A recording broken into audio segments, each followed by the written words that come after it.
Morning students. Previous classes में हमने noun chapter start किया था।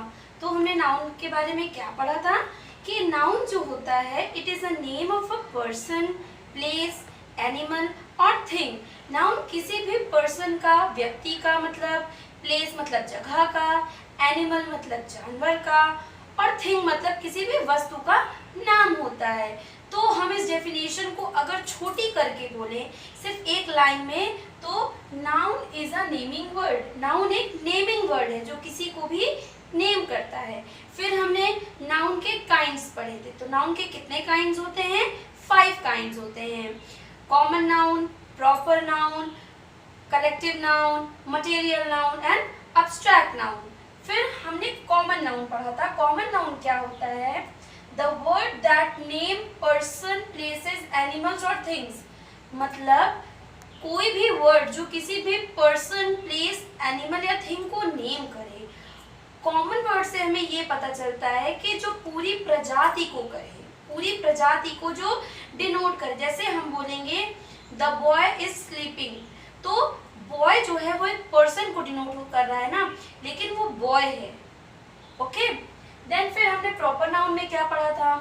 द स्पेशल और particular names given to persons, places और थिंग्स। कोई भी स्पेशल, देखिए कॉमन नाउन में था the word, but proper noun में है द स्पेशल और पर्टिकुलर नेम्स, जहाँ पे किसी भी पर्सन को, प्लेस को, एनिमल या थिंग को कोई स्पेशल नेम दे दिया जाता है, कोई स्पेशल पर्टिकुलर एक नाम दे दिया जाता है जो किसी और को नहीं दिया जाए, जो किसी और को नहीं दिया जा सके, वो होता है प्रॉपर नाउन। ओके। जैसे अब इन दोनों में डिफरेंस कैसे हम करेंगे? जैसे CN मतलब कॉमन नाउन एंड PN मतलब प्रॉपर नाउन। अगर कॉमन नाउन कार है तो प्रॉपर नाउन में मारुति आ जाएगी। क्यों? क्योंकि ये नाम है। और भी जितनी कार्स होती हैं, कोई भी आप कार के नाम ले लो, जब नाम आ जाता है तो वो हो जाता है प्रॉपर नाउन। और अगर कलेक्टिवली कॉमनली हम किसी चीज के बारे में बात करेंगे तो वो हो जाएगा हमारा कॉमन नाउन।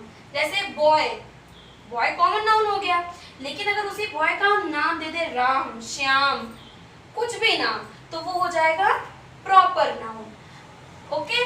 सेम इसी वे में जैसे गर्ल, रीना। अब गर्ल के बहुत नाम है, लेकिन अगर हम केवल गर्ल बोलेंगे तो ये हो जाएगा कॉमन नाउन, कॉमन। ठीक है। बट अगर नाम आ जाएगा तो ये हो जाएगा प्रॉपर नाउन। आइसक्रीम, आइसक्रीम तो कॉमन नाउन है, लेकिन अगर हम आइसक्रीम के फ्लेवर्स के बारे में बात करेंगे तो जैसे वनीला हो गया, कुछ भी हो गया, सो ये हो जाएगा हमारा प्रॉपर नाउन। Understood everyone? इतना सबको समझ में आया? ओके। सो प्रॉपर नाउन के बाद अब हम पढ़ेंगे कलेक्टिव नाउन। जैसा कि हमें वर्ड से पता चलता है, कलेक्टिव मतलब ये कलेक्शन के बारे में बताता है। सो कलेक्टिव नाउन क्या होता है? इट इज अ कलेक्शन और group of same type of people और things taken together and considered as having one entity. मतलब इसका मतलब होता है कलेक्शन या ग्रुप, ग्रुप ढेर सारी चीजें, कैसे? सेम टाइप ऑफ पीपल या कोई भी सेम टाइप ऑफ चीजें होती हैं, जो थिंग्स होती हैं, उनका हम एक ग्रुप बनाते हैं। ओके। उनका ग्रुप लेते हैं, उनको कलेक्ट करते हैं and considered as having one entity, और उन सब को एक दिखाते हैं। जैसे हमने 5-6 चीजें ली, उनको इकट्ठा किया, सब सेम टाइप की, और हमने उन्हें एक दिखा दिया, तो ये क्या हो जाएगा? Collective noun. जैसे आई लव टीम इंडिया। सो ये जो वर्ड टीम है, टीम ढेर सारे प्लेयर्स की बनती है। ओके। प्लेयर्स एक साथ जब उन्हें इकट्ठा किया जाता है तो क्या कहलाती है? एक टीम कहलाती है। जैसे हॉकी की अलग टीम होती है, क्रिकेट की अलग टीम होती है, फुटबॉल की अलग टीम होती है। तो फुटबॉल की टीम में तो केवल फुटबॉल वाले प्लेयर्स होंगे, हॉकी की टीम में केवल हॉकी के प्लेयर्स होंगे, क्रिकेट की टीम में केवल क्रिकेट के प्लेयर्स होंगे। तो सेम टाइप ऑफ पीपल हुए ना, तो उनके ग्रुप को इकट्ठा करके एक एंटाइटी बनाया जाता है, एक वर्ड दिया जाता है टीम। ऐसे ही I study in this class. अब क्लास, क्लास क्या होती है? Group of students. ढेर सारे स्टूडेंट्स को मिला के इकट्ठा करके एक क्लास बनती है। तो ये क्या हो गया हमारा collective noun. Understood everyone? Okay. Here are some examples of common collective nouns like ये जो होते हैं जैसे गैलेक्सी ऑफ स्टार्स, तो स्टार्स जो तारे हैं उनके ग्रुप को हम कहते हैं गैलेक्सी। फिर अ फ्लॉक ऑफ बर्ड्स, जो बर्ड्स होती हैं उनके झुंड को हम कहते हैं फ्लॉक। इसी तरह और सारे एग्जाम्पल्स दिए हुए हैं। ओके, सो जितने भी पिंक वर्ड्स हैं ये सारे कलेक्टिव नाउन्स को शो करते हैं। कलेक्टिव नाउन के बाद अब हम पढ़ेंगे मटेरियल नाउन। जो फोर्थ काइंड ऑफ नाउन होता है वो होता है मटेरियल नाउन। अब जैसा हमें नेम से ही पता चल रहा है कि इस नाउन में, इस काइंड ऑफ नाउन में हमें मटेरियल्स के बारे में पता चलेगा। So material noun it is a thing extracted from other things and are used to make other things. Extracted मतलब होता है निकालना, पाना, ठीक है। तो जो ये मटेरियल नाउन होते हैं ये किन्हीं और चीज़ों से एक्सट्रैक्ट किए जाते हैं, लिए जाते हैं and are used to make other things, और इस्तेमाल होते हैं किसी और चीज़ को बनने में। मतलब मटेरियल नाउन ऐसे नाउन होते हैं जो मिलते कहीं और से हैं और उनका यूज़ कहीं और होता है। जैसे cotton is used to make clothes. Cotton जो होता है वो किस लिए यूज होता है? क्लोथ्स बनने के लिए। अब कॉटन हमें मिलता कहीं और से है और उसे हम यूज करते हैं किसी और चीज में। ओके, समझ में आया? सो ये एग्जाम्पल्स हैं कुछ मटेरियल नाउन्स के, जैसा कि silk, honey, sugar, stone, wheat, milk, rice, gold, grain, silver, iron, wood, cotton, water, wool. ये सब चीज़ एक्सट्रैक्ट कहीं और से होती हैं, मतलब मिलती कहीं और से हैं और यूज़ इनका कहीं और होता है। ओके, जैसे हनी हमें कहाँ से मिलती है?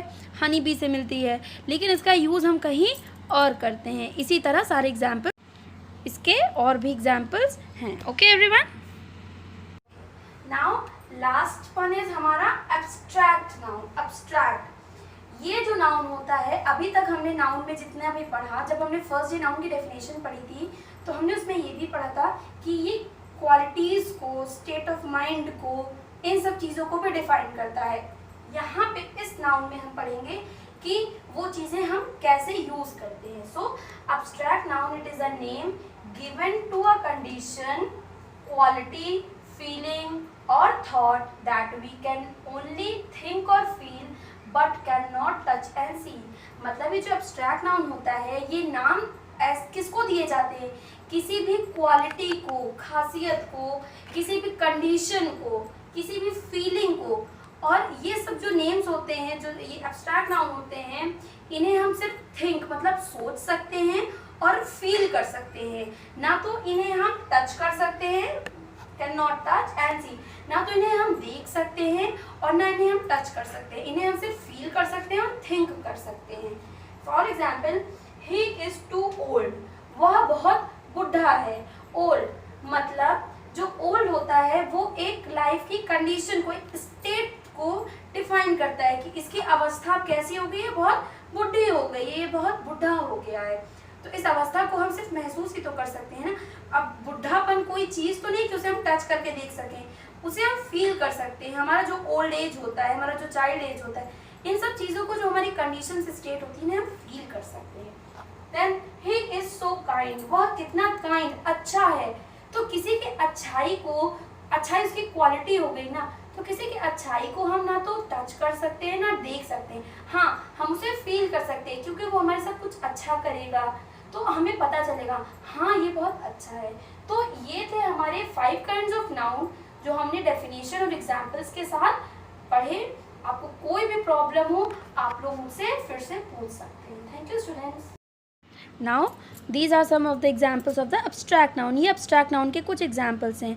जैसे ऊपर क्वालिटी दिया हुआ है, क्वालिटी क्या होती है? जैसे किसी की truth, softness, kindness, goodness, honesty, humility, किसी की जो क्वालिटीज़ को बताता है। फिर एक्शन वर्ड्स, जैसे कि कोई एक्शन को बता रहा है, जैसे एक्टिविटी हो गई, थेफ्ट हो गया, चोरी करना, मूवमेंट्स हैं। फिर स्टेट और कंडीशन, किसी भी अवस्था को बताता है, जैसे हीट, कोल्ड, स्लीप, डेथ। फिर names of various arts and literature, science, professions, like grammar, botany, music, politics, literature, ये सारी चीज़ें। तो इससे हमें ये पता चलता है कि जैसा कि हमने एब्स्ट्रैक्ट नाउन्स के बारे में पढ़ा कि ये सारी चीज़ें हम सिर्फ फील कर सकते हैं, थिंक कर सकते हैं, ना तो इन्हें हम टच कर सकते हैं और ना ही देख सकते हैं। Okay everyone, so I hope आपको ये चैप्टर अच्छे से समझ में आ गया हो, एंड इफ़ नहीं आया है समझ में so you can ask me. Okay, इसके बाद आपको क्लास वर्क मिलेगा जो कि आपको बहुत ही नीट एंड टाइडी वे में अपनी क्लास वर्क कॉपीज़ में करना है। Thank you class.